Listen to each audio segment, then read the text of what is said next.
Oury Jalloh was a smart, ambitious, and hardworking young man from Sierra Leone who was ready to leave a positive footprint in the world.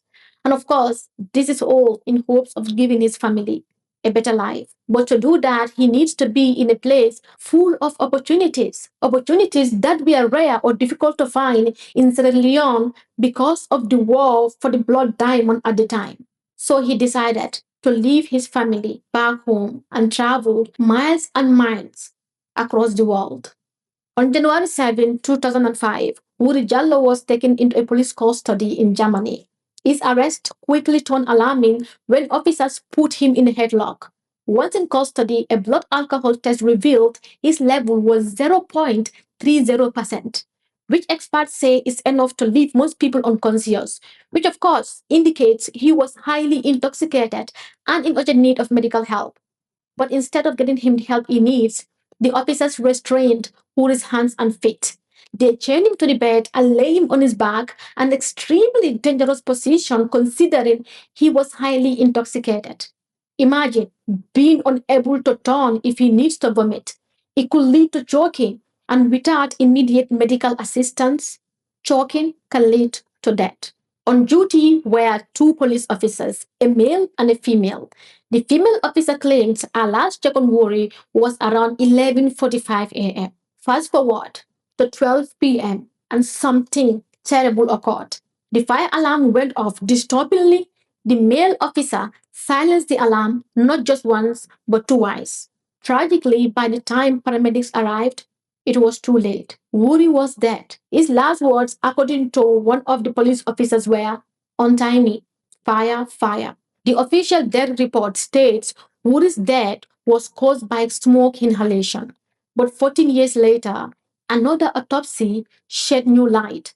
The first autopsy was full of lies because Oury has sustained life-threatening injuries before his death. These injuries include a broken rib, a broken nose, and a skull fracture, suggesting he was beaten and tortured before his death. Mind you, the initial autopsy only mentioned him dying from smoke inhalation and only with a nose fracture, leaving us with more questions than answers. It is now 2 decades later, and justice for Oury is far from being served. Oury's killers still walk free. I believe it's crucial that we remember his name and his story, a story that still demands justice for Oury's family. This is the sad and heartbreaking case of Oury Jalloh, a young man killed by German police officers who did not only ignore his right as a human being, but also fabricated the evidence to suit their own narratives.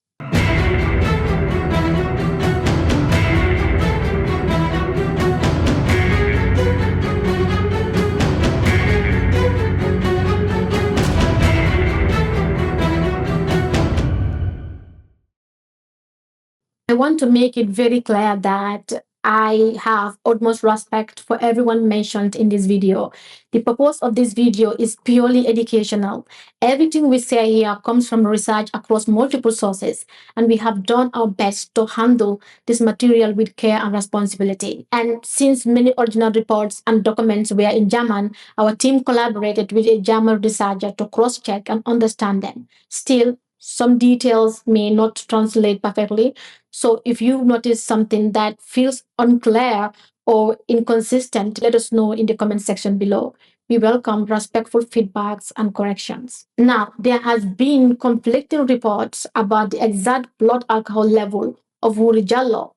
Some sources state his level was 2.98%, while others state his level was 0.30%. And after carefully reviewing our material and with respect for the seriousness of this case, it is important to say that the figure of 2.98% does not appear in any official report. This number seems to have appeared due to a mistranslation or misunderstanding of 3 parts per thousand, which correctly equals to 0.30%. And 0.30% is already extremely high and medically dangerous. At that level, a person is at risk of confusion, blackouts, and even alcohol poisoning. Of course, mentioning this is not to excuse or explain what happened to Oury Jalloh, but simply to clarify the medical facts.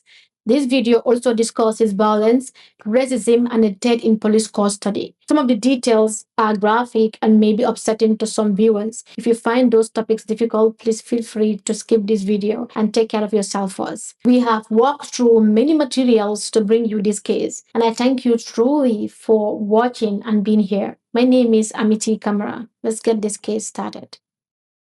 In 1991, a war erupted in Sierra Leone and became one of the darkest chapters in modern African history. It all began with a rebel group known as the Revolutionary United Front, or the RUF. Their goal was simple but terrifying: overthrow the government and seize control of the country's most valuable resources, its diamonds. These were not any diamonds. These were what the world would later call blood diamonds, precious stones mined in war zones, said to fuel campaigns of violence and terror. Whoever controlled these diamond fields controlled unimaginable wealth, and the RUF was willing to burn the nation to the ground for it. The war was marked by killings, amputation, rape, torture, horror so brutal that civilians became the primary targets. Entire villages were destroyed. Children as young as 10 were abducted, handed guns, and forced to become child soldiers. Tens of thousands of people were killed, millions were forced to flee their homes, and the economy of Sierra Leone was left in ruins. Oury Jalloh was one of those millions displaced. Born in Guinea-Conakry but raised in Sierra Leone, he and his family fled back to Guinea-Conakry when the chaos consumed everything around them.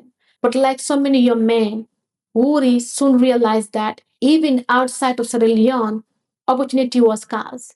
His homeland was destroyed. Jobs were nearly impossible to find. And in his early adulthood, the only future he could see was elsewhere. So in 1999, Oury took a chance and traveled to Germany in search of work and stability. Life in Germany was not easy for Oury, but it brought him new hope. Oury eventually applied for asylum, but his application was rejected. Still, he was granted exceptional leave to remain. Things were starting to look good for him. He fell in love with a German woman, someone who gave him companionship in a country far from home.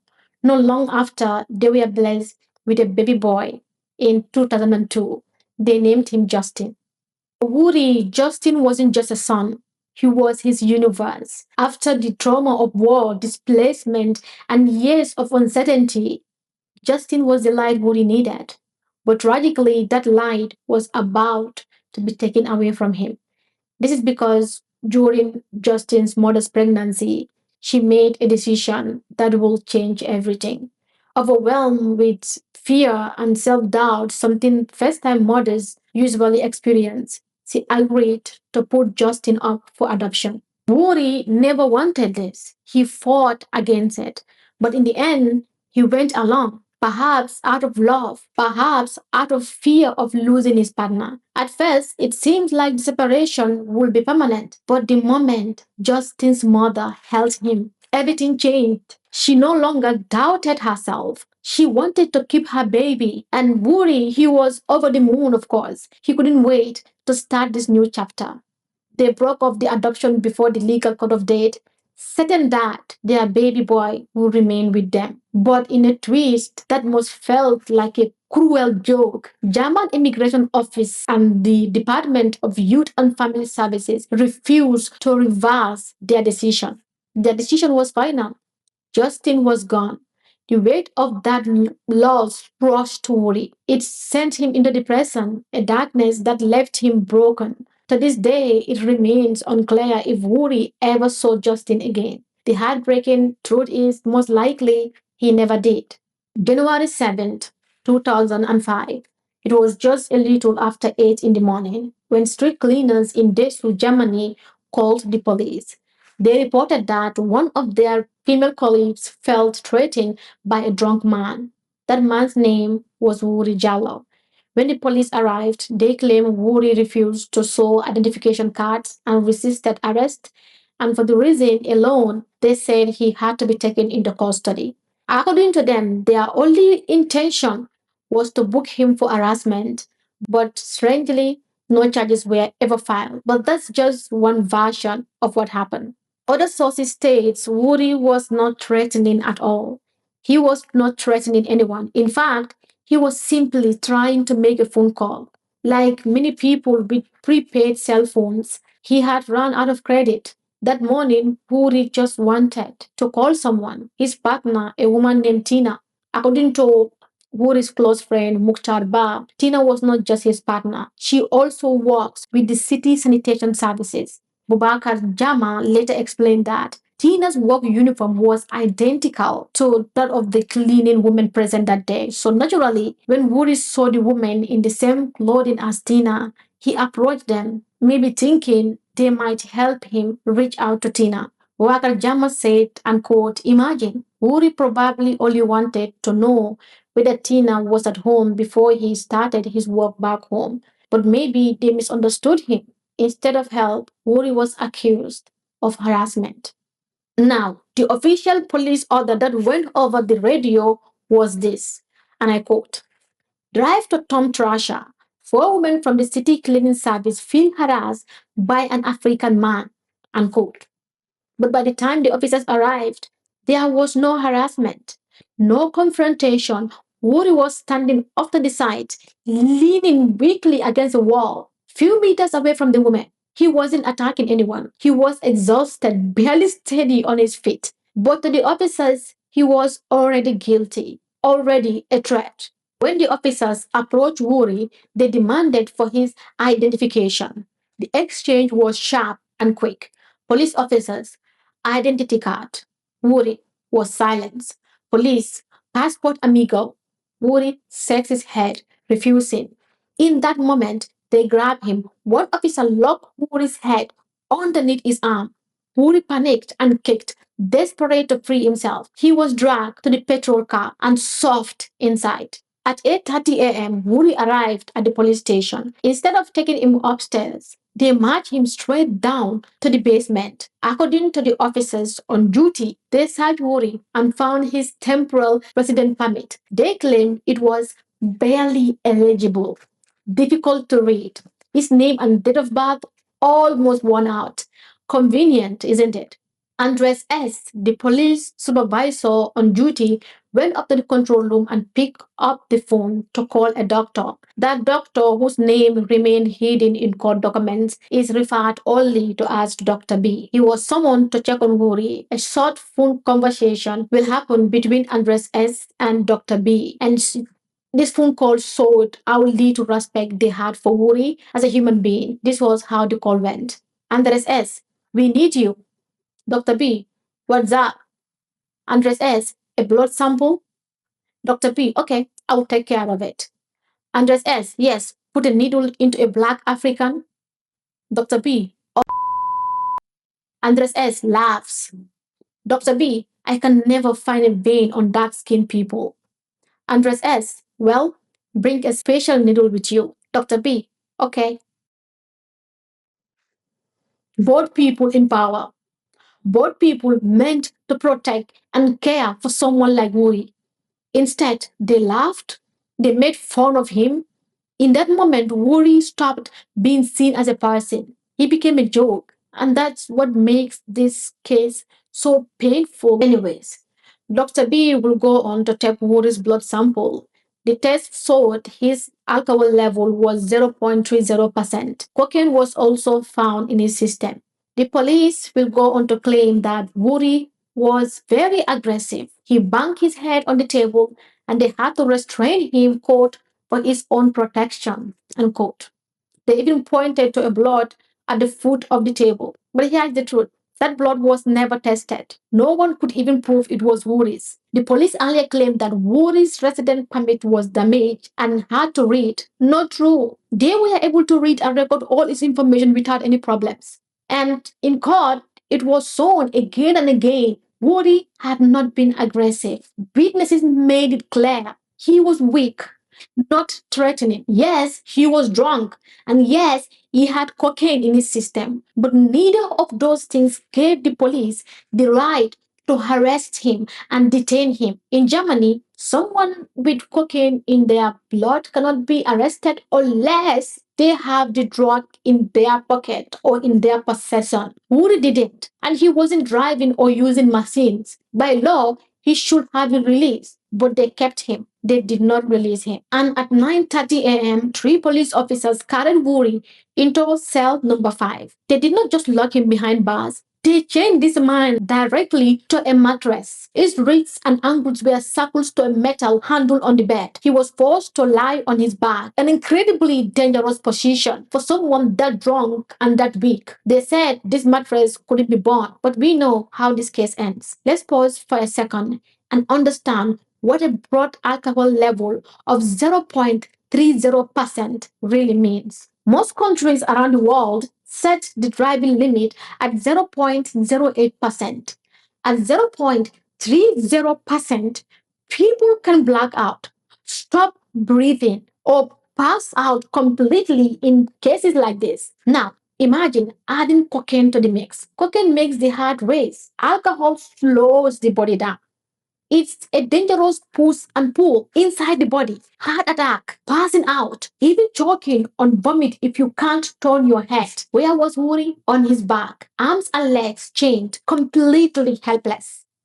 The two police officers responsible for watching Woody was Andres S. and Beate H. They didn't watch him directly. They sat upstairs on the first floor, listening through an intercom system and looking at the video of the whole way, which of course is not illegal, but their actions later proved their carelessness. Beate H. later said she had Woody rattling his chains and swearing. She admitted she had other officers go into his cell, but she stayed upstairs. At one point, close to 11:45 a.m., she did go down and check on Wuri, but she said she noticed one thing. The one thing she noticed was Wuri's pants were unbuttoned. Wuri couldn't have done that. His arms and legs were chained down. She saw him, and yet she went back upstairs and said nothing and did nothing.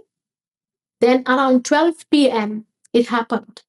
The fire alarm went off, but instead of rushing to help, Andres S., yes, the same officer who made racist jokes earlier, silenced the alarm, not just once, but twice. Some say even more than that. Downstairs, Oury Jalloh was chained to a mattress. Upstairs, the alarm was ringing loud and clear, but the man in charge pressed mute, and in doing so, he set in motion a series of events that will end in one of Germany's most disturbing and controversial deaths in police custody. Several minutes passed after the first alarm, and then another alarm went off, the ventilation alarm. This alarm meant there was smoke inside the cell. From the intercom, Beate Hedge reported hearing loud splashing or splattering sound, but Andres S., the police supervisor, brushed it off, saying he thought it was just a burst water pipe. He didn't bother to check on Wuri right away. He waited. It wasn't until 12:09 p.m.,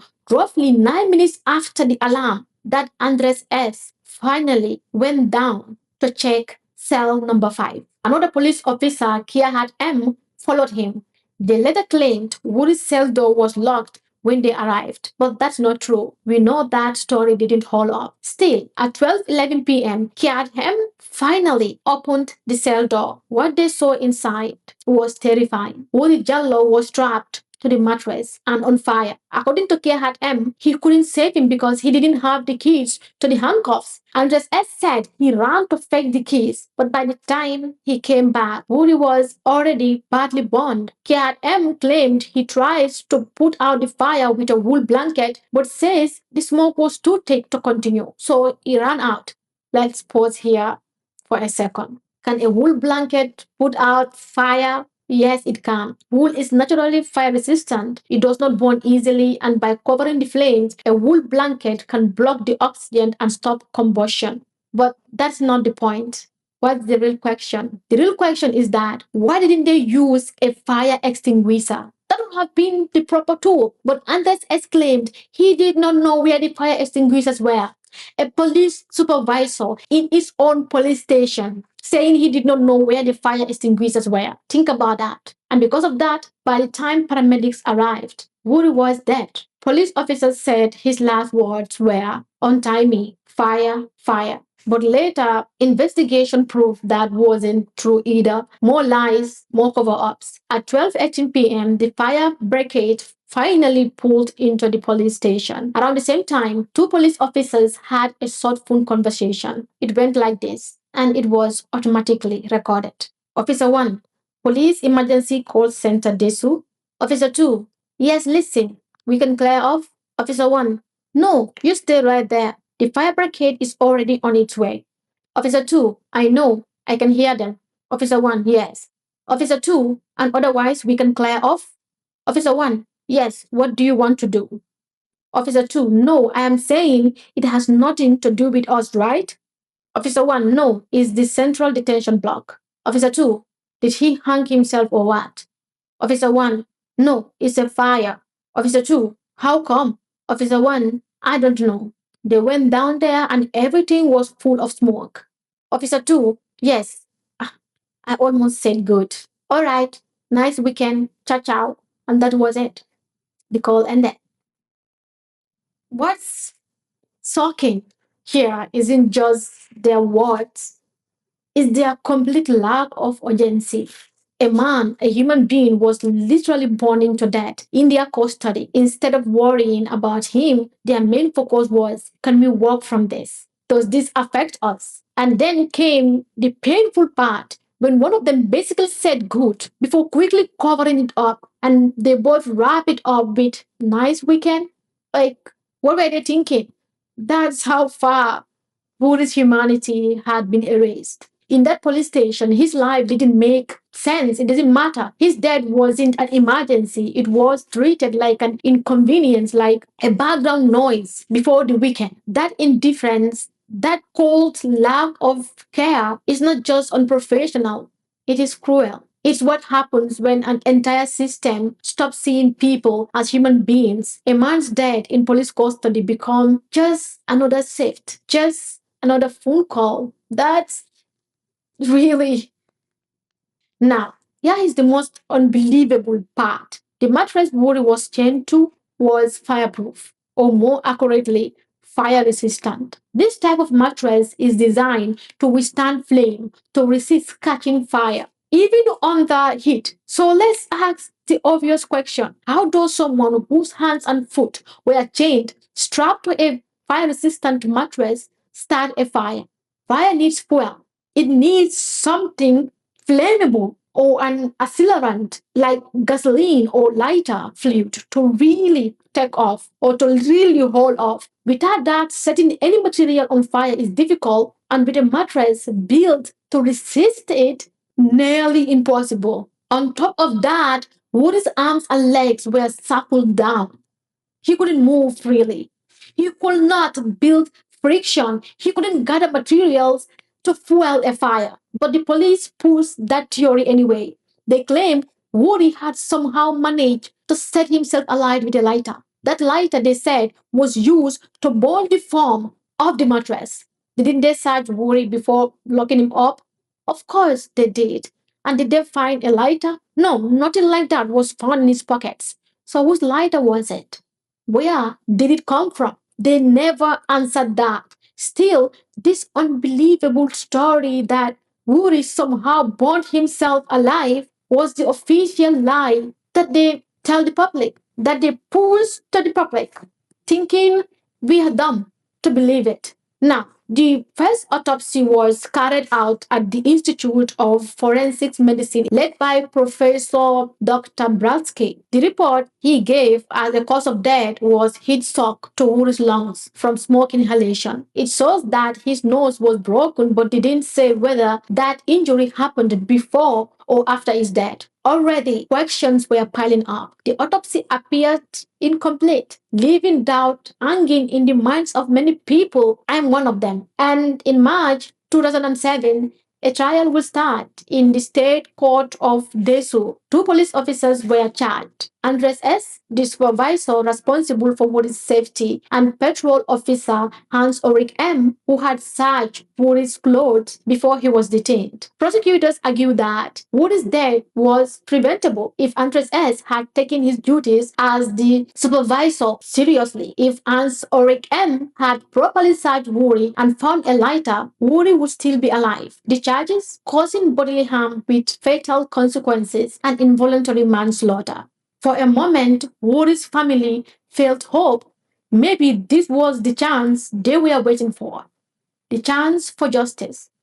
But on December 8, 2008, just 1 year and 9 months later, that hope was crushed.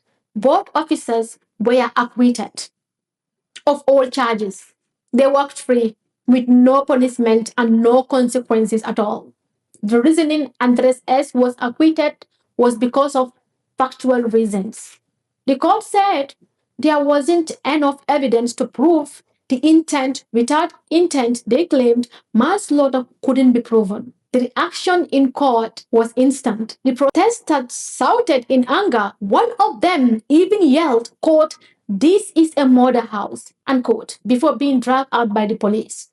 Judge Manfred, the judge who presided over the case, admitted something shocking in his closing remarks, that the testimony of the police officers were contradictory and perjury had likely been committed, and that the court was unable to verify basic facts. He accused the officers of lying on the oath. His oral statement was damning, but when the written statement was released in March of 2009, those doubts were gone. Everything was changed because this man changed his written statements. He removed every truth of the words spoken in court about the officers' testimony being contradictory, about them lying on the oath. He softened his tone, making it easier for the officers to walk away free. Of course, I would say untouched. The trial itself was a mess. Calling it disordered would be an understatement. Will not even cover it. There were inconsistencies all over the place, all over the police accounts of events. Fire experts could not recreate the fire under the condition Woody had been in. And the biggest question, how the lighter supposedly used to start the fire ended up in the cell, remained unanswered.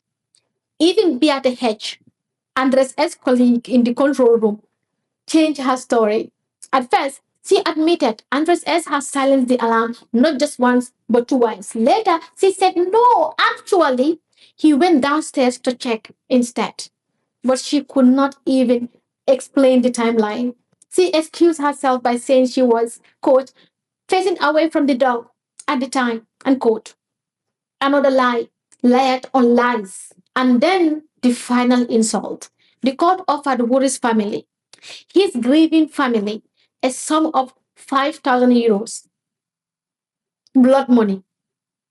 They said they could not prove guilt, but the amount was a compensation, 5,000 euros for a man chained to a fireproof mattress, burnt alive in police custody, while officers laughed, ignored alarms, told lies. Woody's father refused the money. He didn't want their horse money. He wanted the truth. That rejection proved important because if he had accepted it, it might have killed the case entirely. But the damage was done. At every step, Oury Jalloh was failed by the police officers who arrested him, by the officers who chained him, by the doctor who laughed about his skin color, by the trial that excused his death, and by the court that treated his life as if it was nothing more than a 5,000 euro. January 7th, 2010, exactly 5 years after Wuri died in that police custody in Germany, the German federal court overturned the earlier verdict. The case was sent back to the state court for a retrial. For Wuri's family and supporters and loved ones, this felt like a small step forward. Maybe now justice will finally be possible. But during the investigations, an even darker truth came out. Oury Jalloh was not the first person to die in that same police station. Back in 1997, a 36-year-old man named Hans Junkin Rose died only 28 hours after being released from the same police station. He had sustained severe internal injuries. The police said he fell out of a window, but the details didn't add up. Evidence suggested he had been beaten and that his injuries were from abuse, not from a mere fall. And another one, in 2002, another man named Mario died in the same police station. And sadly, it was in the same cell, cell number 5. The same cell Yuri died in, that's the same place Mario died in. Mario's death came from an untreated skull fracture, pretty similar. And again, no clear explanation was ever given. How did he get such an injury? No one has ever answered. They probably expected people to believe, like always, that it was self inflicted. With this history, the retrial against Andres S. went forward, and in 2012, Andres S. was found guilty, not of murder, but of involuntary manslaughter. Manslaughter. He, you might think his punishment would be a jail term. His punishment was a fine, a fine of 10,800 euros. No jail time. No jail time at all. A man died under his watch, chained to a fireproof mattress, and he walked away with just a fine. Then came yet another trial, disappointing trial in 2014. After 3 years of Woody's family and loved ones waiting, it ended without any conviction.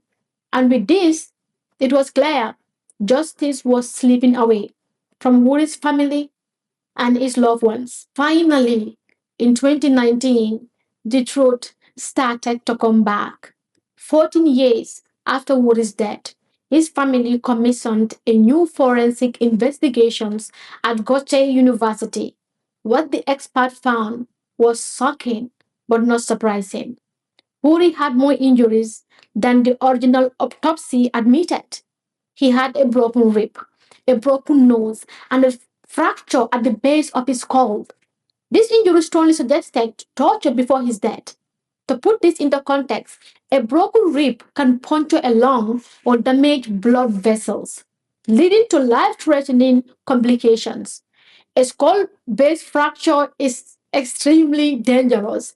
It can damage the brain or cause fluid leaks and can even lead to deadly infections, including meningitis. Combined with breathing issues from the broken nose, these injuries could easily render someone unconscious. And that's important because if Woody was unconscious, it debunks one of the biggest police lies in history. His so called last word, untimely please, fire, fire. With injuries like this, with his chest, nose, and skull damaged, the expert concluded he likely couldn't even speak. The 2019 autopsy also showed no sign of carbon monoxide poisoning. That means Woody did not inhale smoke. In other words, he was already unconscious or dead even before the fire began. And here is another crucial detail. The extent of the burns on his body proved the cell door must have been opened during the fire. Why? Because oxygen had fed the fire, had fed the flames. Remember, oxygen makes combustion possible. And if fireproof mattress burned that badly, something more must have been used. Then, in August 2020, a special investigative report was published by Jesse Motta and Manfred. Please, not to be confused. This is different from the George Manfred. Now, Jassy and Manfred's investigative report admitted that the action of the police officers were flawed and contrary to the law. But at the same time, they defended the court's earlier decision to dismiss the case, saying it was legally correct, based only on available evidence at the time. The problem, of course, was that much of the evidence was mishandled or never even presented at all. But activists refused to let the case die. The initiative in memory of Oury Jalloh kept fighting for Oury, and in 2021, they commissioned an independent fire expert. The test was groundbreaking. The researchers ran fire experiment with a pig's body, the closest match to human tissue, placed on the same type of mattress, fire resistant. The results were chilling. The mattress would not catch fire on its own. Even with a dummy body, ignition was only possible with the use of petrol. That means one conclusion alone: accelerants were used, which implies Puri did not set himself on fire. Someone else did at the police station. The initiative and family of Oury Jalloh pushed hard for a new murder investigation, even going as far as suing the Attorney General Office for obstruction of justice after they had halted the case back in 2018. But in February 2023, the court officially closed the case of Oury Jalloh. The state still claims the official story that he set himself on fire. His brother Salih Jalloh tried to take the case to the European Court of Human Rights, but that too was also rejected, not on the facts of the case, but on a technicality, a formal error in filing. And so, sadly, here we are today, 2 decades later. Huri's family, friends, and loved ones, especially supporters, are still waiting for justice that may never come. Activists continue to fight, news reports and evidence still surface, and the truth of what happened in cell number 5 refuses to stay buried. But the official version, Wuri setting himself on fire, chained to a fireproof bed, remains the acceptable story, a story that makes no sense. Wuri's death is not just a tragedy, it is a test of accountability, a case that shows how systems can cover for themselves even when the truth is burning right there in plain sight. It's just heartbreaking. To this day, Wuri's name lives through protest, memorials, and the initiative in memory of Oury Jalloh. His case has become a symbol of the fight against police brutality, police violence, and racism in Germany. And while in court they may have failed him, his memory is still being pushed by people that still demand justice for him, that still demands truth, that still demand change. May Wuri Jalloh's soul rest in peace. May God forgive his sins and grant him Jannah. And may his family, who has carried the heavy burden for so long, finally find the justice they so deeply deserved.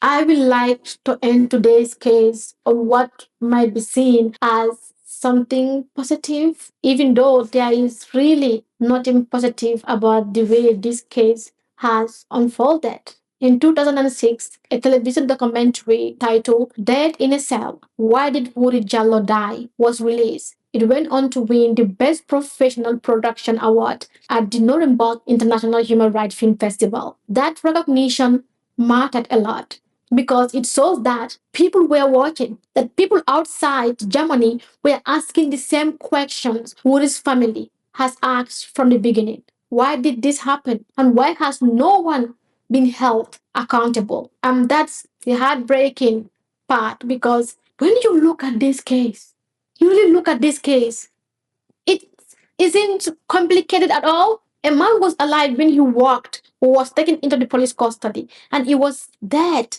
born to death when he came out. That should be the simplest, most straightforward investigation in the entire world. Instead, what we have seen is a delay, denial, cover up, and a deep failure of justice. 2 decades later, Oury Jalloh's family is still waiting for the truth, still waiting for accountability. And that's what makes this case so powerful and so painful. It forces us to see that justice does not only fail because there is no evidence. Sometimes it fails because institutions decide that protecting themselves mattered more than a human being's life. That's not just tragic, that's unacceptable. And it is unacceptable. This brings us to the end of today's case. What are your thoughts? Please let me know in the comment section. And do you think justice for Oury Jalloh is still possible? And if you have suggestions for other cases you would like me to cover, leave them below as well. Don't forget to subscribe and like this video, because the more attention we can bring to cases like this, the harder it is for them to be forgotten. You being here, listening, caring, and engaging means a lot to me, truly. Thank you so much for remembering Oury Jalloh with me today. I would love to see you in my next video. Bye bye.